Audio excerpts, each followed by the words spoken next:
an honor and a pleasure to be standing before you today. And that's for many reasons. Beth and I arrived at Annapolis this morning for our worship services and Bible class, and as we arrived, we noticed that the door to the building was open, and it seemed unusual. We just both looked at each other and said, "Uh-oh," right simultaneously at the same moment.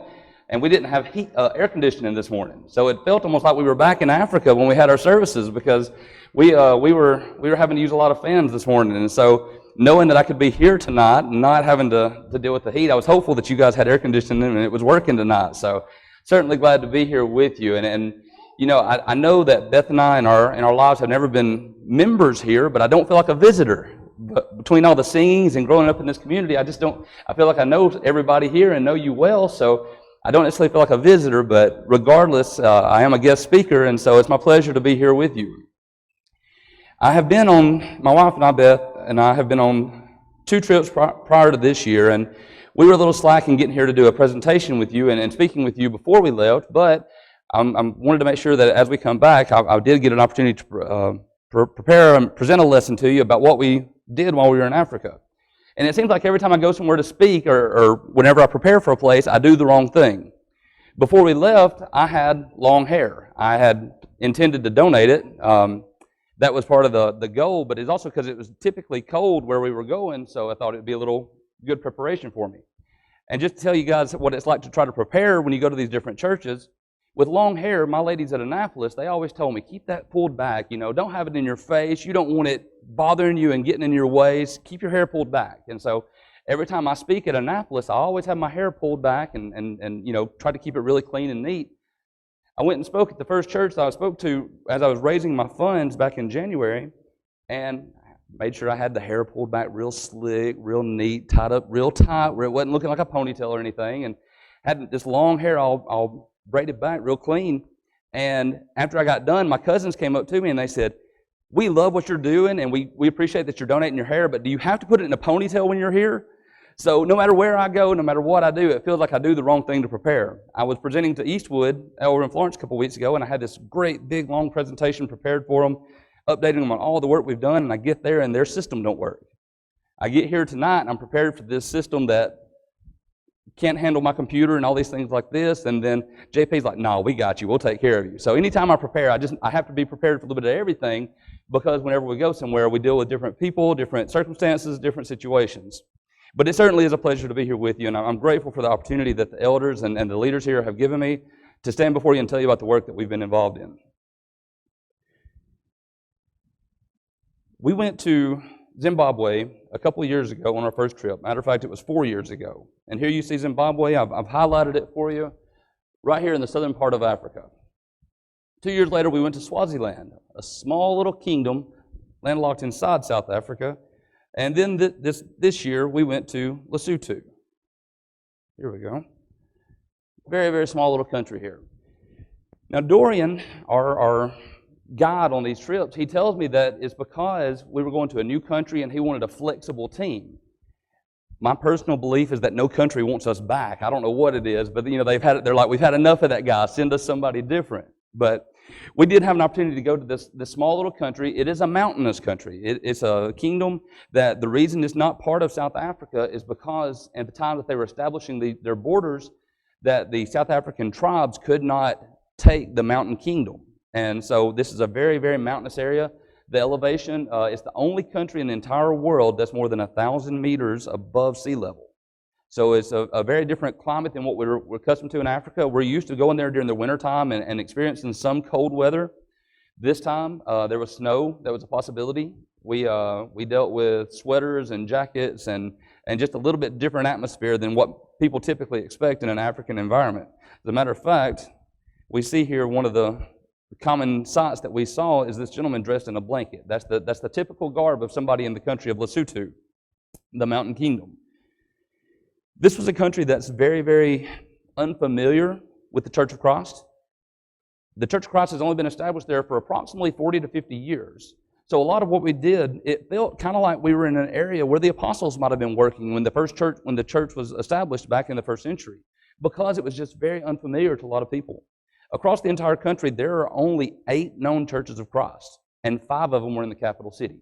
where we were working. So it's a very, very limited area where there's a lot of room for expansion with the work that we're doing. You can see by these pictures, there's just it's a wide open terrain, but there's mountains surrounding the entire area, and so that's how they have the kingdom borders laid out. Just an absolutely gorgeous, especially for mountain folks like Beth and I. We love going to the mountain anyway, so a mission trip that's in the mountains was just ideal for what we could experience and see. On our trip, we took the name Team Winging It.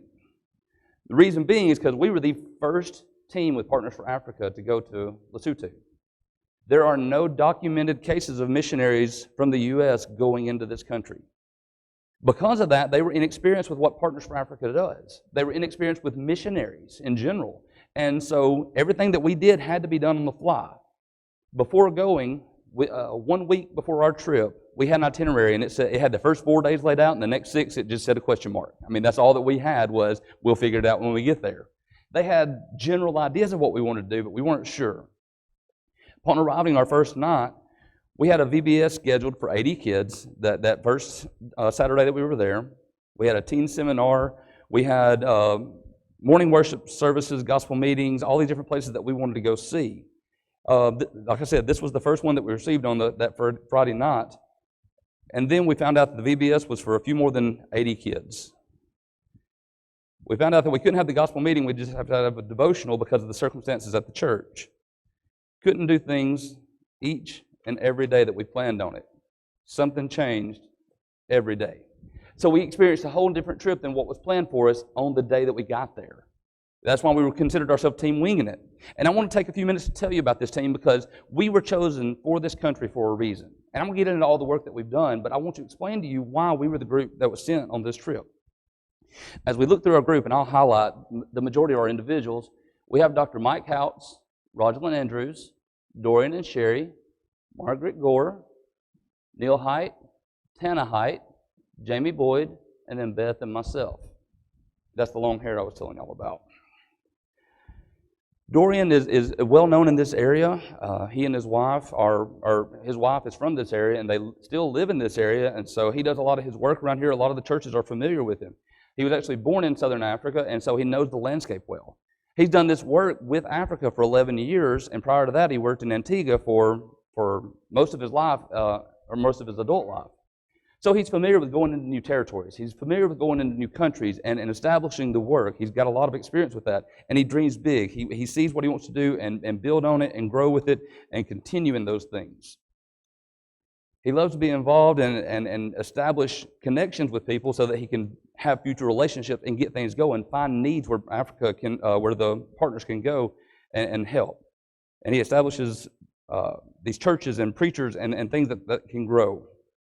He instructs and teaches them as they go through it. And then we have his wife, Sherry, and she, behind every great man there's a great woman. And that was the case. She makes sure the things that he plans and dreams and puts together happen. But being in a new country, it wasn't just about us doing the work. They had to be seen doing the work too. It wasn't just for us. They had to show that they were not just behind the scenes pushing, but that they were actually out front establishing themselves. Because in all likelihood, Beth and I will never return to this country. No matter how much we'd like to, because of the way Partners is set up, we will have another place that we need to go to. Dorian and Sherry will return there likely every year. So they need to be established. They need to be known there. And so that's why they wanted to be out front in a lot of things that were taking place. I want to talk to you about Jamie Boyd. She was with us on our trip 2 years ago. Young lady, very, very motivated, very excited. In high school, she went to a Baptist school because it was considered much better than the public school where she's at in Kentucky. Daily, she would use her Bible and refute the teachers. They would make claims going along with the different beliefs from what we know, and she confidently and boldly went against her teachers. That's the kind of person you need on a trip like this. Somebody that's willing to stand out there, not somebody that wants to hide behind the scenes. And that's what she did in our work. When we went 2 years ago, she knew the scriptures, she was bold in what she was doing, but she didn't have experience. After her trip 2 years ago, this time she came boldly, and when she was asked to teach, she was ready to teach. But not only was she ready, she was prepared. And there's a difference in the two. She was ready and willing, but this time she was prepared and she knew how to conduct her class and did a great job with it. She took every opportunity she could to spend time with the kids and lead them and do things with them throughout the course of her time. Neil would be our utility player. He can do anything. If you need him to preach, he's got it. Teach, seminars. If you need him to sing VBS songs, get along with the kids. He's an assistant principal, so he's used to working with small children. Whatever place he needs to fill, he can take it on. When you're on a mission trip and you don't know what you're going to be doing, you've got to have utility people that can take on whatever challenge that we face, because we're not there to tell them what we're going to do. We're there to find out what they need and fill that need. And if we have people who can only do one or two things, then we may not be able to fill the needs that they require. And so that was one of the things about having a utility player like Neil, is that whatever position he needed to be put in, he was able to take on that role and fulfill it. Raj is our most experienced besides our leaders in this group. She has been on a number of mission trips. I couldn't tell you how many she had been on, but she's been with Dorian and Sherry for, I believe she told us, 16 years. She's a teacher in Texas. She's familiar with working with young people. She does a great job with kids. She does a great job with young ladies and has a lot of experience with them. She doesn't consider herself much for children as far as the smallest and nursery age type, but here you see that she's getting on with them greatly. She does a fantastic job of interacting with them and building a bond with them. And that's what she did with this young man. We were teaching in a school, and he was a troublemaker. I mean, I don't know any other way to say it. He was just causing problems throughout our class.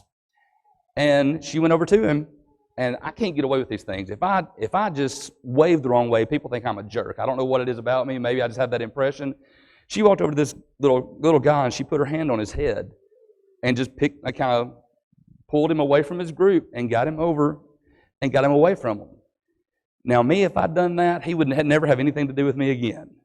By the end of it, you see she's taking pictures with him. She was able to establish a bond. There's a personality to her that she's able to establish with these people. And when you're trying to teach the gospel and you only have a limited amount of time, you have to be able to bond with somebody. You have to be able to make an instant connection with them. And she has an unbelievable talent for that. But she's willing to get her hands dirty. Whatever's needed to be done, she's going to jump in there and do it. So much so that in all of her experience and all of her time, she's always dealt with young people. That's been what she's familiar with. That's what she's done. But part of being on a flexible team winging it, was she had to take on whatever duties were needed of her. In all of her mission trips, she had never taught a ladies' seminar. When the opportunity came up, she jumped at it. If this is what you need, I'll do it. And she said in all of her time, this is the first time she'd ever done it. And she jumped up there, and she did an absolutely great job with that. Dr. Mike Hounce, this was only his second trip with Partners. This is the first time Beth and I had met him. This probably isn't the most flattering picture of Mike, but it tells who he is. Mike is a nuclear research manager for Marshall Space Flight Center. He's a rocket scientist pretty much. I mean, that's what he does. He works with the U.S. government. He spends time in several foreign countries going over nuclear policies and plans and putting these things in place, and he's always taking in information. If any of you watched that TV show, The Big Bang Theory, he was kind of like Sheldon Cooper. He was that type of personality, that type of mentality, but he's absolutely brilliant. And what he did is he was able to go through and he presented Christian evidences. He's done work at Maywood. He's done work at all these different locations, and he does videos. If you YouTube him, you'll find 5 or 6 videos of him presenting things about Christian evidences of the gospel. And so he was able to come in and speak with kids, speak with adults. He was scheduled to speak at the university. There was a lot of things that he was able to do, and he was able to take his lessons because of his unbelievable memory and be able to present whatever was needed to whomever was needed and tailor it to what they needed. He was able to do, when they have worship services, they do a special section on communion. Communion is not standing around the table for just a couple minutes. They have a 30 to 35 minute part of their worship service on Sunday morning that's dedicated solely to the communion. He was asked to do it at the last minute. He was ready. He had something together and was able to present on a full lesson regarding the communion at a moment's notice. And so he was able to be involved in lectureships, seminars, and several different things, again, feeling what need they had. You know, we told them what resources that we had among our group, and they said they'd love to have him do that. Myself, I grew up in small churches, so I've had to lead singing, I've had to preach, I've had to teach. Not saying I'm really good at any one of these things, but I am familiar with them and capable of doing it. And so I was able to go in and teach and preach and be involved, and again, do a little bit of physical labor. I work in an office, so my physical labor is not exactly that strong, but I do what I can do where I can. And then, lastly, save the best for last, Beth. Like Rod, she's able to make a bond with these people and make a connection with them. She's able to entertain and spend time with these kids and really have fun with them. She took on new challenges. That's part of something doing what we do with this, being a team that we're winging it. She taught at a school, something she had never done before. She taught before administrators and headmasters and teachers and all these different people, and had our group in front with her, and she was able to teach this group. She was able to teach in a seminar, teach in a seminar, something she had never done. When we're required to be flexible, we can't say, I don't want to. I don't like that. It's what do we need, and this is what we'll do, and she was able to do that. So getting into the actual work that we did while we were there, we worked in a school called Solo Pele. The schools actually want us there. They want the gospel taught there. This school had been out for a week, and they called their students back in to let us teach to them. They recognize the importance of the gospel. They recognize the importance of the message that we're bringing, the Bible, and what value it has. And so they bring us in and want us to teach their kids. The structures were a little bit better here. We noticed in this country that it wasn't a matter of them not having access to things. We were in the capital city, and so we had access to all the resources. It's a matter of being able to afford it. That was the problem. We were able to spend 10 days there, and I think we spent just over $200 in U.S. money. It's not a costly place to be, but $200 when you only have 10 is a problem. And so it's not a matter of them not having access to anything, it's a matter that they can't afford anything. And we see that with these students. At first look, you may not notice a whole lot, but then you see that there's holes in their clothes. The shoes are worn out. His shoes are busted out. We see that, when you take a close look, you realize what these students are dealing with and what they have access to. And yet they're so encouraged and excited to hear the gospel. And so we get together with these kids. And they don't want us there for 30 minutes and get out. They say, we'll give you a 3-hour block of time. We'll give you this much time. We want you here. As a teacher, how often do you get somebody to come in and speak to your class, especially about the gospel? It's not something that we see in this country, and they're thirsty for it. The government, no matter how good they are to their people or how bad, they realize the value of the gospel, and that if you put core Christian values into people, they're better citizens. And so they recognize that and want their kids to have that. Our teacher in that class was teaching that day in regards to courage. She was speaking about Ruth and the courage that she showed. She was talking about Daniel in the lion's den. She spoke of Barnabas and his courage when he met the person who had been persecuting them in Saul of Tarsus. And they had a little bit of difficulty with our language, so we actually had their kids read the lessons that we had prepared. And that way, because if we speak to them and they don't understand us, we're a noisy cymbal. It does no good for them if they can't understand what we're saying. And they speak English, but it's just a very different English than what we know. In the South, we're not typically known for speaking too fast, but for them, that's what it was. They couldn't understand at the tempo that we spoke, they couldn't understand our English. And so we had them do their part and to teach these classes. And you see these kids, and you see their faces and what what age group we're dealing with. You see that we're dealing with young people. As Raj was teaching her class, she was discussing Ruth, and that was her first lesson she was teaching for that day. And she was about 10 or 15 minutes into her class. And as she was teaching these kids, the teacher comes over to her. And the teacher puts her arm around her, kind of pulls her away from the class, and she says, "You're doing a fantastic job. I'm so glad that you're speaking on this, and I appreciate you being here with us, but these kids need you to speak on something different. I need you to change what you're speaking on today." And Raj kind of says, "Okay, well, what do you need?"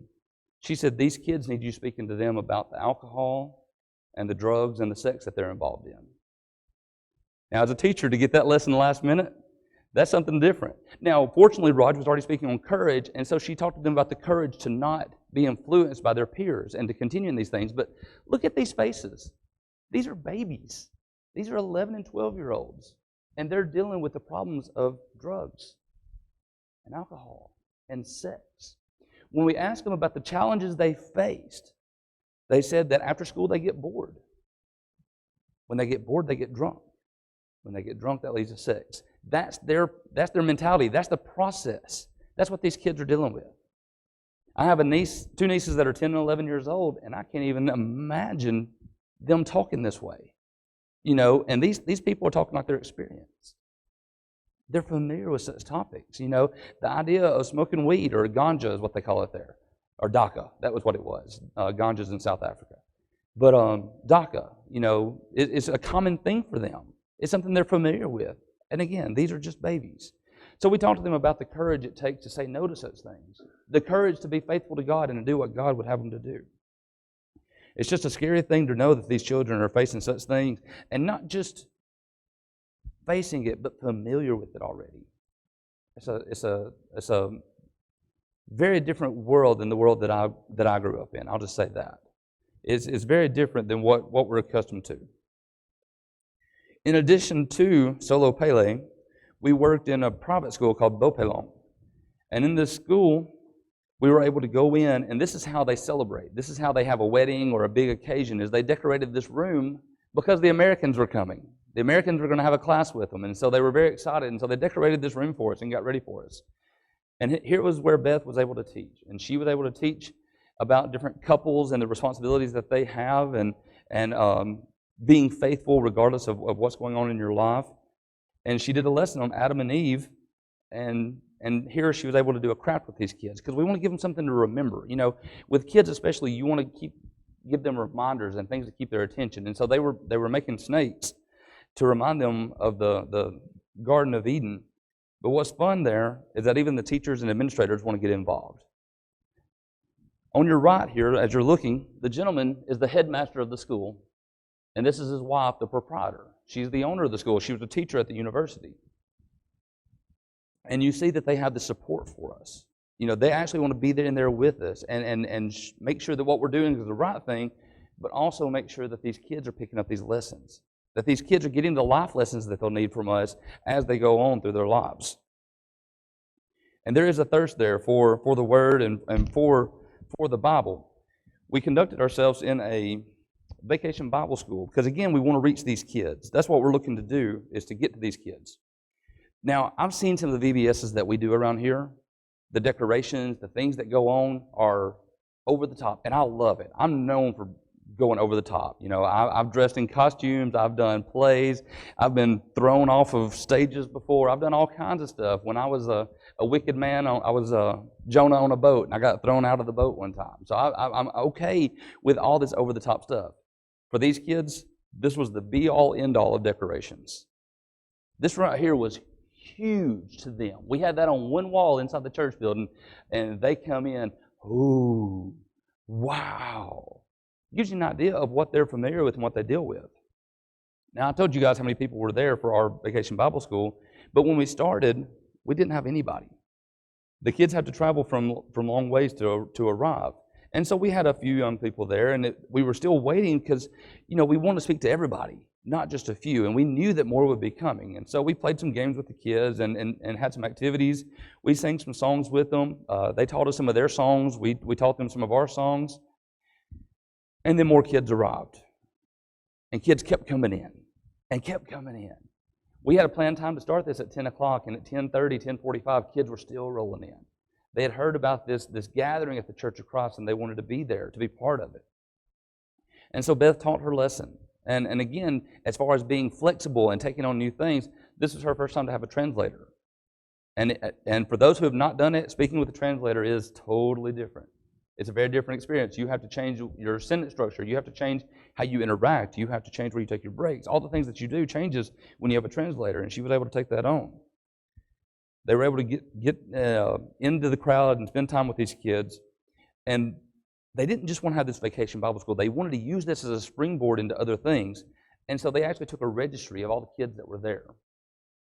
And at one point, the lady who was doing the registry, she came back and she said, I think we've got them all. I said, okay, what's your number? And she showed me, she highlighted it for me, the 163 kids. And she's just grinning ear to ear, because we were told 80. And so she said, we doubled it. We doubled our number. This is fantastic. And it was almost as if God was like, you're doubting me? As we were talking about that, we heard there were some kids who were in a village who had to cross a river in the middle of their winter time. So even if it's not cold for us, it's cold for them because of what they're used to. They had to cross a river. The bridge was out. And so they had to find the easiest place to cross this river to come down from the mountain to come to us. About an hour and 15 minutes after we started, we had 80 more kids. We ended up with 237 total at this Vacation Bible School. They were hungry and thirsty for the Word. And when we had a teenage class just after, those kids tried to stay. They wanted to be there for everything that we had to do. Every lesson we had to give them, everything that we had to share with them, they wanted to be part of it. We spent our time with these young adults, and we had stuff for the kids going on outside because not every lesson is intended for every age group. And so we wanted to speak to these kids because at this point we knew about what some of these young people were getting into. And so we wanted to speak with them about the consequences of what they were doing and what the results of what they were doing. And so we had games and activities and lessons for these young people because although they had already probably been involved in things that we would consider terrible or wretched or despicable, that doesn't mean they can't change. And so we want to talk to them about, whether they face the consequences of what they've done so far, that those are still out there. And so we spent that time with them doing that. And then finally, we spent our time with our adults. They had a gospel meeting for us, and I don't know if that you can see this very well on the screen, but on her flyer that she's got, they're celebrating that Team USA is coming. They're looking for anything to make it a big deal. I mean, isn't that what we do? We bring in speakers. We advertise. We talk about all the things that are going on to bring in people. And they were talking about, come see the Americans. Because I'll tell you, we were an anomaly. For most people that we met, they had never seen a white person. So it was a whole new world for them. People would come up and touch us. I mean, they were enthralled by us. And that's what we want to do. We want to bring people in. And so they were advertising that there were these Americans that were going to be there. And so they could build up the church and be, have a greater impact and have more in the community to arrive. We did have difficulties with the gospel meeting because people do work. And just like the ones that we have here, the gospel meeting was held at night. Now, I mentioned the weather there and being in the mountains. We dealt with colder temperatures, and you see they have a patio heater here. This is their only source of heat, but you see how everybody's sitting right around it because that's what allows them to be there. They'd much rather be in their homes. In these evenings, it was probably around 40 to 50 degrees. And so for people who are used to 100 plus, that's a significant change, and it was frigid temperatures as far as they were concerned. The temperatures weren't the only thing that prevented them from coming, though, or scared them from coming. The idea of being scared of the dark. They have a valid reason to be scared of the dark. Because of the poverty, because of the culture that they have there, and the sexual activity that they're involved in, it is dangerous to be found out after dark in their community. In the city that we worked, rape was very real. Sexual crime was the number one crime that they deal with. And so for someone to go to church on an evening, it was very, very real possibility that they would be a victim of a sexual crime. And so, when we come here, we're not worried about such things. I didn't think about any issue with bringing my wife here tonight. But as these people travel miles and walk to these places, it's difficult to have them. And we don't realize the things that we have here. The securities that we have, that we're blessed with in this country. Yes, it is getting worse and worse every day, it feels like. There are things going on in our community and our country that I can't fathom, would never believe that we're dealing with. But we still have it so much better than some in this world. And so it's important that we're realizing that as we go throughout our daily lives. We wanted to make sure that we taught them the gospel in all ways that we could. And so we had a seminar with them. And we taught them in the seminars and did what we could with them to show them these seminars and to teach the Word, to build them up, because we're not going to be there. Our goal is to plant the seed with these people, give them the tools to continue after we're gone.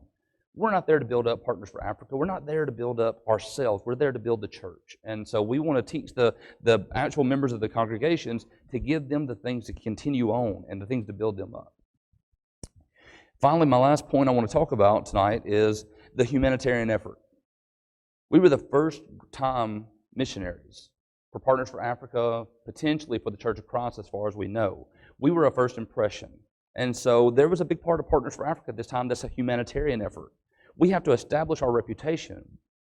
We don't take strangers from candy, or candy from strangers. I said that backwards. But we want to establish ourselves, build a relationship with the people. And so we do that by our humanitarian effort. We deliver banana boxes into the country. We were able to take books into the university, things that they can use in the school. We were able to take clothes into the villages and deliver these clothes to the people there. And after we went into each village, we established ourselves. We talked to them about what was going on, who we are, what we do. And since Dorian will be the one returning, he was the one that always spoke as we did this, because he's the one that will be back there. He's the one that will be having the relationship with the chiefs. He'll be the one that they go to when they have needs. And so we were able to go into these villages, deliver the boxes, and spend time with them. As we would go there, they would want to thank us. So they would have a few words and talk about who they are as a village. They would sing some songs in their native languages. And then Dorian would get up and speak. We were told that as far as religion goes, I mentioned that the Church of Christ was not well established there, but Catholicism was. Catholicism was very strong in this country. And so as we gathered around to have the ceremony, they wanted to have a prayer with these Christian missionaries. And so as we gathered around, the entire group did the Catholic gestures and chanted a prayer to us. Following their time and their prayer, Dorian came to them and said, I want to speak to you about the Church of Christ. He said, we're here with Partners for Africa, and Partners for Africa is sponsored by the Church of Christ. That's who we are. And he spoke to them more about Mark 16:16, how it's necessary to believe and be baptized, and how we have responsibilities as Christians and to follow the biblical way. And so we were able to kind of get our foot into the door with these villages and to be that first impression for these villagers. And then finally, as part of the humanitarian effort, we went into Ha'al. And in Ha'al, we have a well. In this well, one of the members of the church there that helped us get it established, she actually had this sign made that said, sponsored by Partners for Africa through the Church of Christ.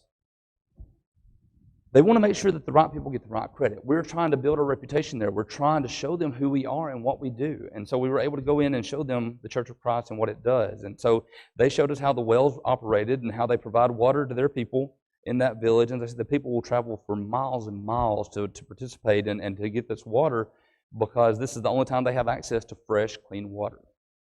In exchange for this, the chief of Ha'al was willing to trade an acre of land. This land is going to be used to build a church building. So they will have another church in the country of Lesotho. And here we're explaining to them that what we're going to do is, there was a fear that the resources that are required for this land, what all it could be done with it, and what it would take to build a church building, they were concerned that it was a place that could only be used on Sundays and Wednesdays. And they felt like that was a terrible waste because they have access to so few things. So we explained to them that not only will it be used as a church building, it will be a learning center. It'll be a place where young ladies and young men have a place to go where they can do something better than being involved in sin and such wickedness and vile things as the alcohol and the drugs and the sex.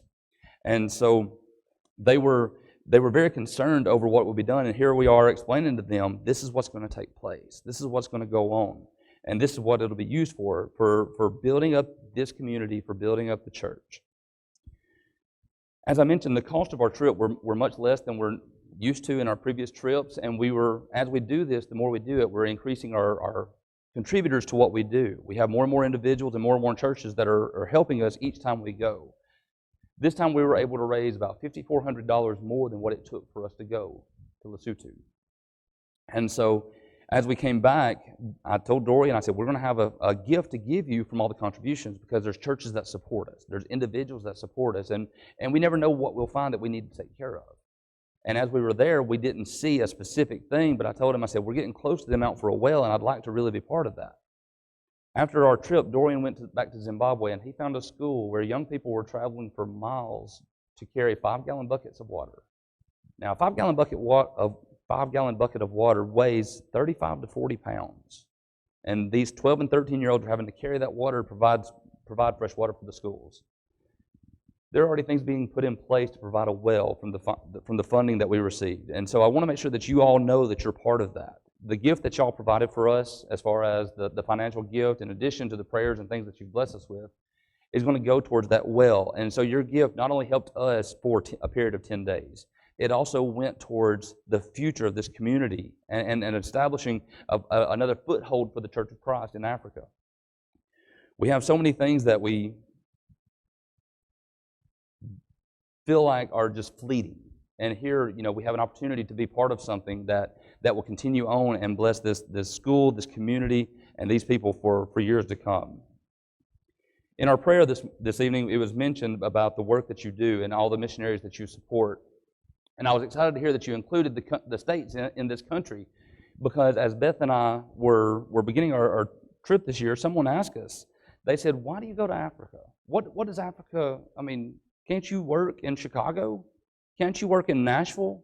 Can't you work in Sheffield? Why do you do what you do? And it's because we all have different gifts. I said it's because we can.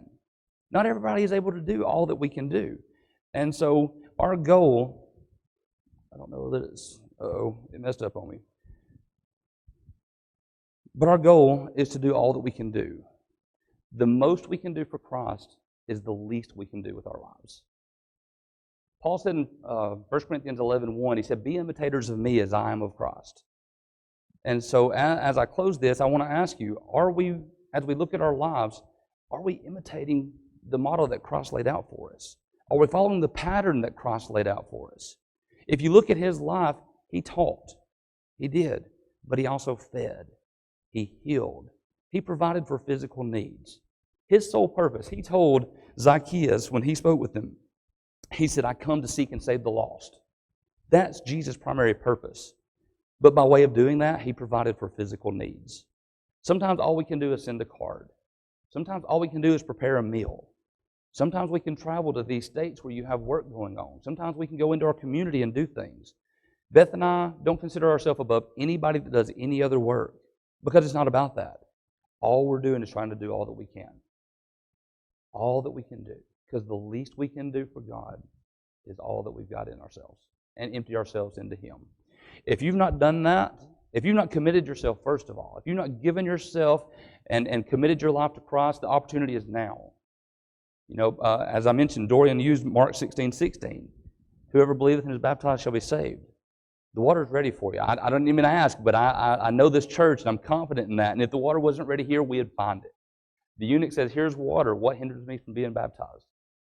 If you've already given your life, but you find that you're not giving all that you can give, if you're not committing yourself, and only you know your spirit, you and God, but if you know that you're not giving of yourself and you need the encouragement of this church, I said I'm not a member here, but I do know this church, and I know that this church will stand behind you.